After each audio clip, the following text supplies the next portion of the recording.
Are they only successful because they have one big client that has 80% of their revenue coming out, or are they diversified within multiple clients? You develop the plan, you execute the plan, Right. and then you're checking in with them. We're checking in about every 6 months, making sure that life hasn't changed. They didn't find any gold bars in their backyard. There's not any.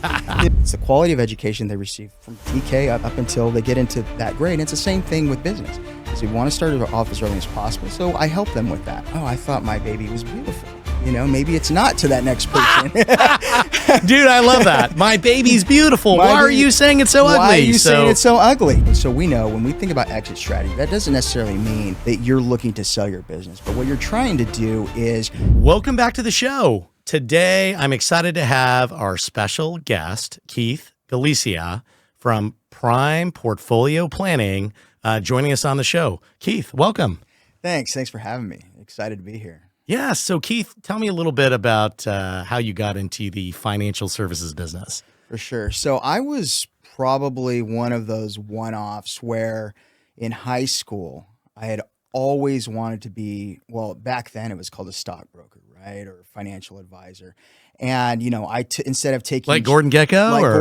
Gordon Gekko was my mentor. No, I'm kidding. I was like, I can't wait to start trading on those green screens. Well, wait a minute. Gordon Gekko from Wall Street 1 or Gordon Gekko from Wall Street 2? Actually, Wall Street 1 was one of my first ones that I watched. And, it definitely brought a little excitement to the industry.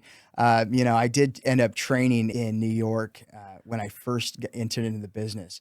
I was like, well, where's Gordon? Oh, so you went to the big town. You weren't messing around. You wanted to go into the deep end and jump in there. Well, the training was just there. I actually trained in the World Trade Center. Oh, really? April of 2001. So only a few months right before. Wow. Right before the World Trade Center went down. But I was with a firm, a wirehouse, where we started to.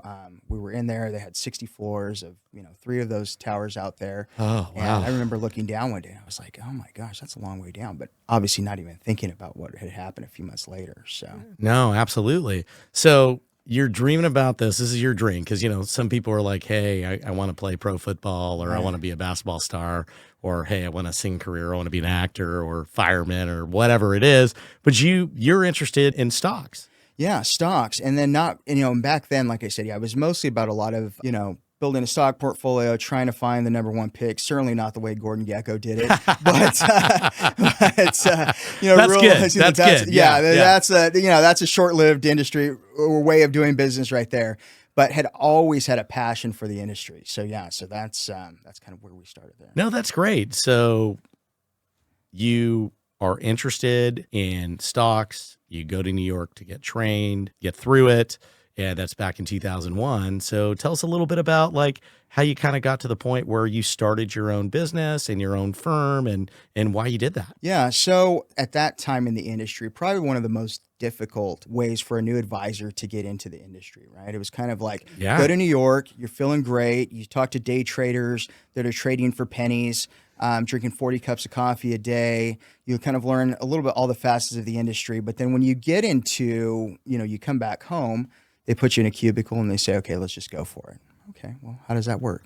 So, a lot of trial and error there. And we look at what I'm doing now, right? And so what I do now is the industry has changed a lot between 2001 and today's environment. Today's environment, when you have the evolution of AI, you have the evolution of robo-advisors, you have to be a little bit more than just a one-trick pony, right? Which is just trading stocks and all the above. So I decided to educate myself a little bit more. I ended up getting the CFP program. If you know anything about CFP, it's about an 18-month process.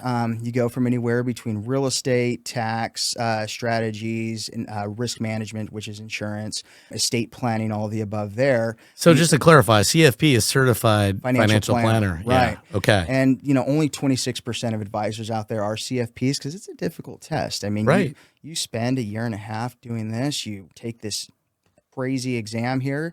You cross your fingers, close your eyes, hit the button, hopefully that you hit submit and pass. And so, we went through that. And so that's kind of where I focus on now is more starting from the foundation of financial planning and build what's important to my clients from there. Well, that's good. And I think a little bit of off the podcast conversation that we had, we talked about businesses and not only helping people out with their financial planning there, but also exit strategy. Exactly.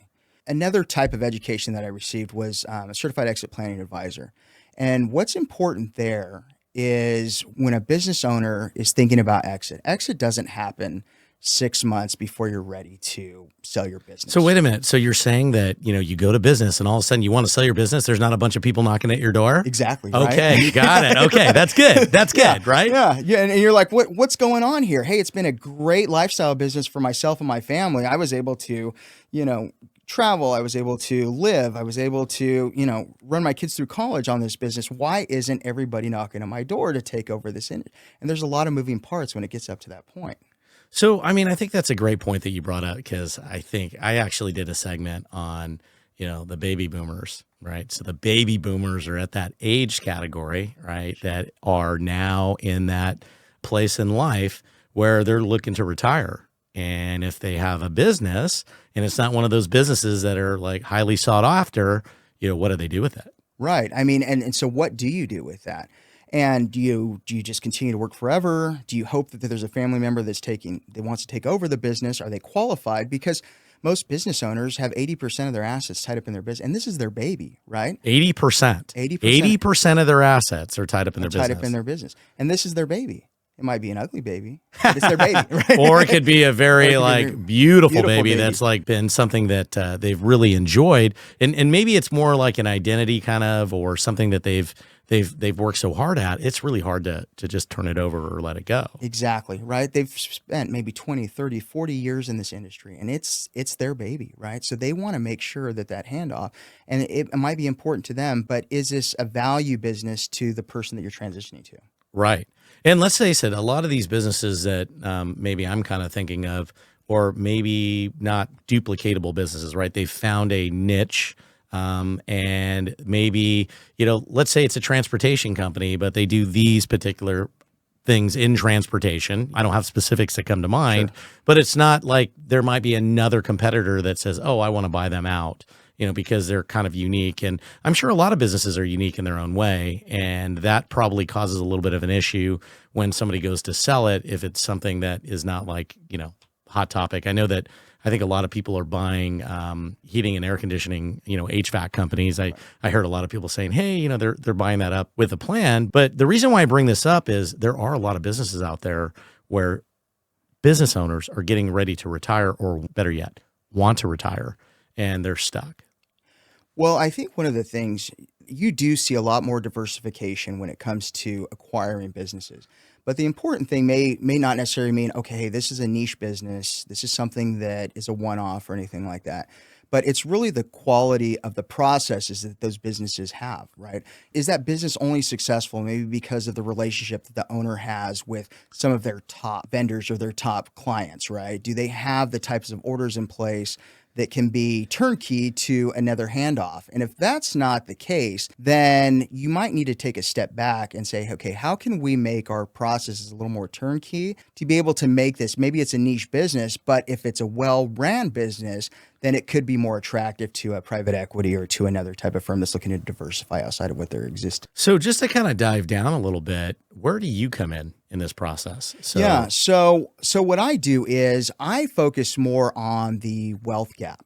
Right? Okay. I decided to get that designation so that way I understood the process of exiting, right? And so we know when we think about exit strategy, that doesn't necessarily mean that you're looking to sell your business. But what you're trying to do is you're trying to create a business process with turnkey processes in place that say, okay, when I exit this business, I want to exit on my terms. Okay. Right? I want to make sure that this is something I have the ability to hand over to that buyer without maybe having a fire sale or maybe get the right multiple that I'm looking for to be able to afford my lifestyle, my 2.0 after the business. And so I come in a little bit earlier on that stage, right?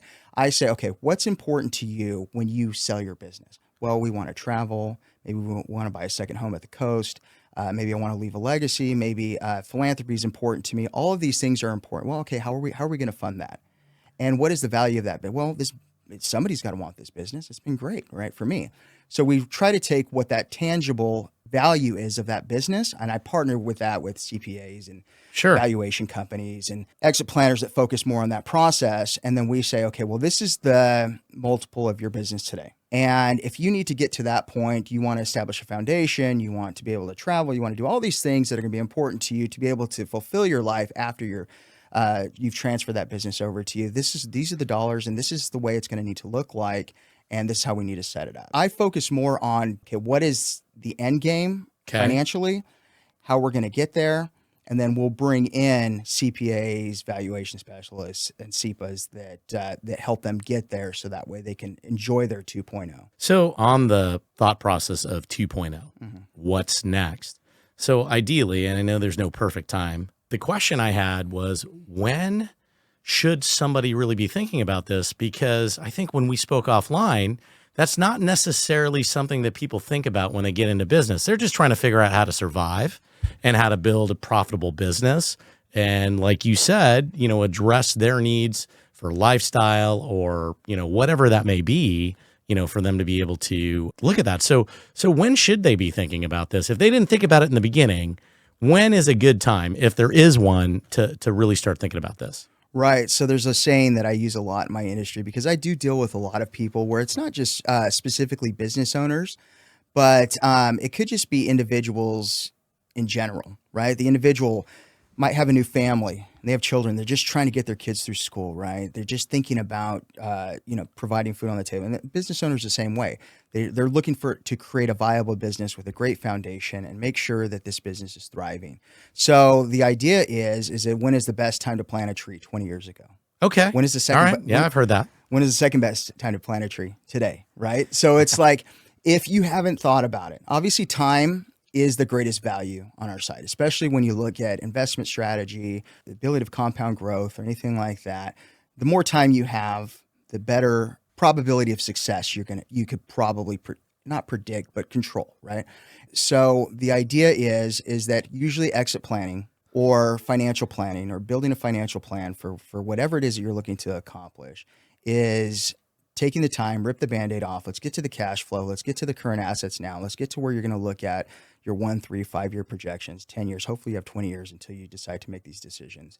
And then that gives us a better probability of success. So the more time you have when you address this, the greater likelihood that you're going to have whatever you need, right? Money-wise or financially in the asset category, to be able to have a little more flexibility when you do come to that time of retirement. And I think, it's probably one of these things that nobody really goes to sleep thinking about, like on a regular basis, with all the other things that they have to think about in their business.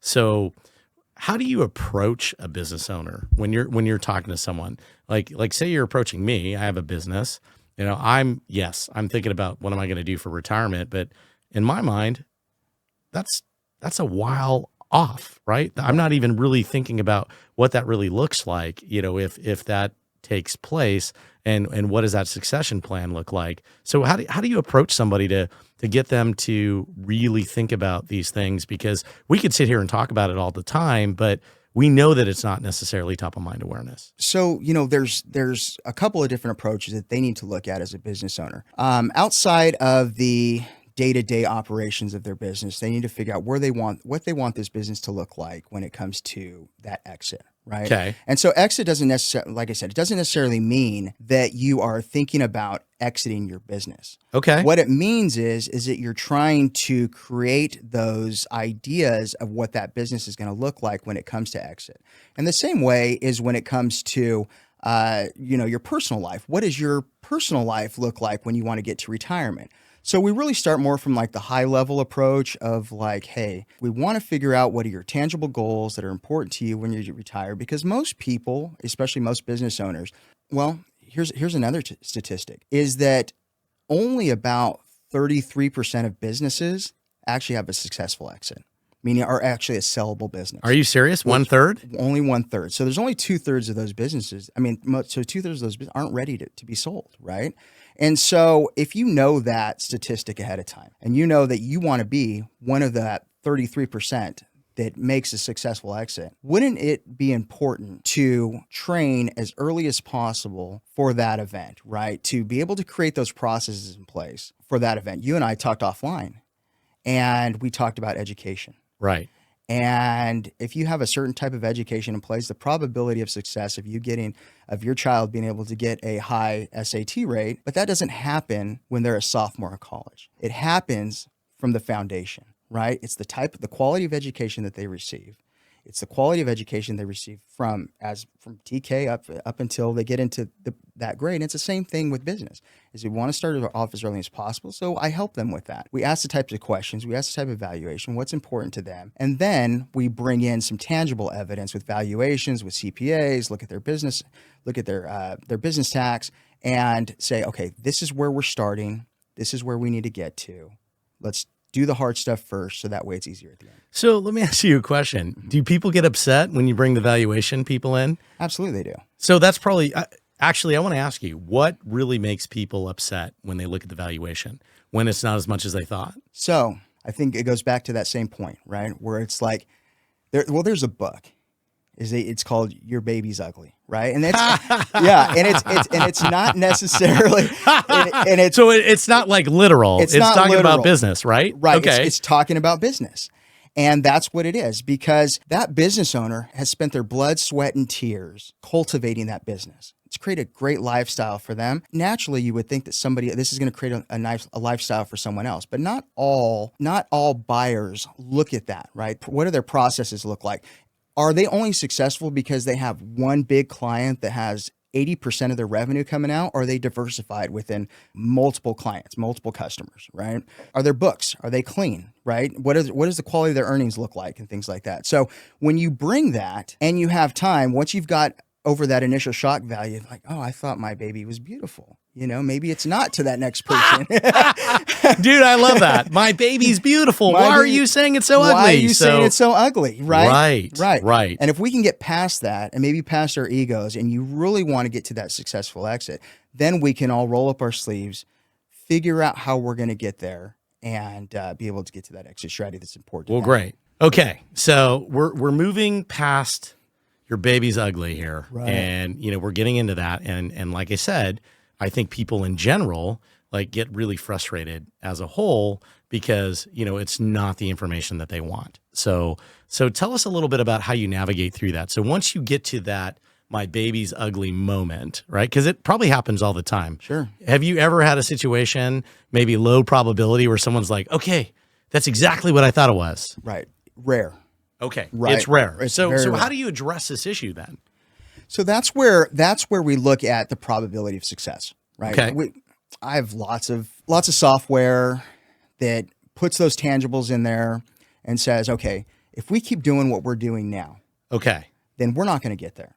Okay. We might only have a 10 or 15% probability of success for you to be able to create your own foundation, for you to be able to travel and not run out of money, right? Okay.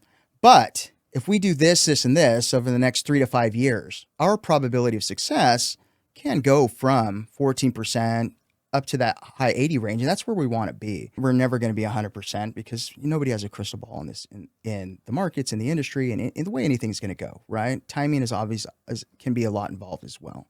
But if we can say, hey, if you're willing to take a step back, understand that if we can implement some of these things in your life to be able to get that multiple that you need to be able to exit the plan based on your terms, then that is the secret sauce.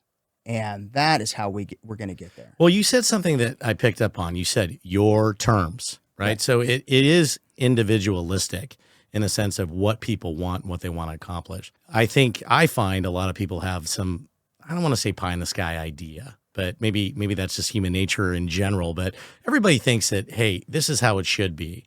But there is probably a level of being realistic. And maybe that's what you do. You bring people back down to planet Earth and say, okay, your baby's ugly. It's not what you thought it was. Right. But how do we get to that 80%?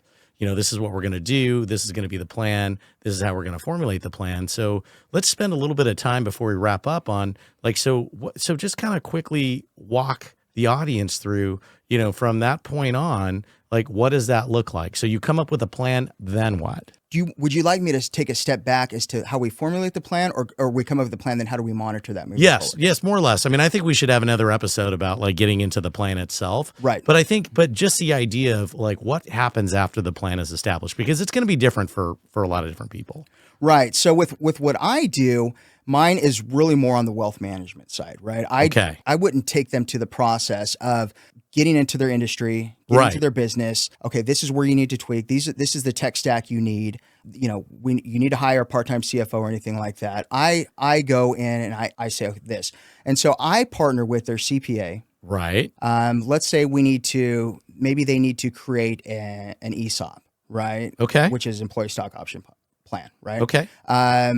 I'll help them facilitate that. Maybe that's one of the recommendations we need to do. They need to take on more risk management, which is insurance or something like that, to be able to protect what they currently have now and maybe the potential of the multiple being higher in the future. We'll talk about that as well, right? So all of those findings are different. We need to contribute more towards your 401k plan to be able to maximize that, or do some kind of defined benefit plan that's going to give you something outside of what you're currently doing to be able to fund your retirement in the future, kind of create some kind of so ultimately you develop the plan, you execute the plan, right, and then you're checking in with them. We're checking in about every 6 months. Okay.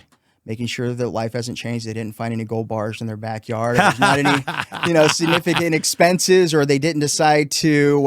Has that ever happened? Gold bars not in the yet, backyard? Not yet. I'm still waiting for that. I want to make sure that you book the show first if that does happen, because I think people would love to hear that story. Of course, yeah, no. Or there's not any significant expenses coming up, or there weren't.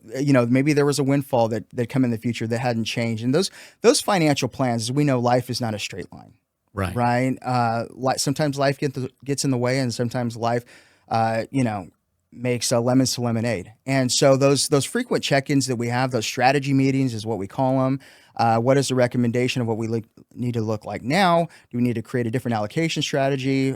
Stocks to bonds is basically all we're talking about. Or maybe, we're looking at some private equity, or maybe they're looking to sell some of their business and do a 1031 exchange into some type of real estate investment trust to kind of save for capital gains tax or anything like that. So there's a lot going on under the hood under there, and it's not just one thing. Obviously, it's tailored to the individual. Right. And I think we have the stuff to be able to support any type. Well, it absolutely sounds like it. So that being said, how do people find you?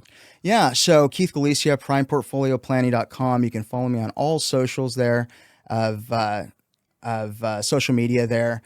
Phone numbers, 760-833-1177. And anybody that has any questions about what an exit planning strategy might look like, even if you just need some general information, or what is a financial plan, how do they start off, please feel free to reach out. Well, Keith, it's been a pleasure having you on the show, and really appreciate that insight you gave us. Yeah, no problem, man. Thanks for having me. That's great.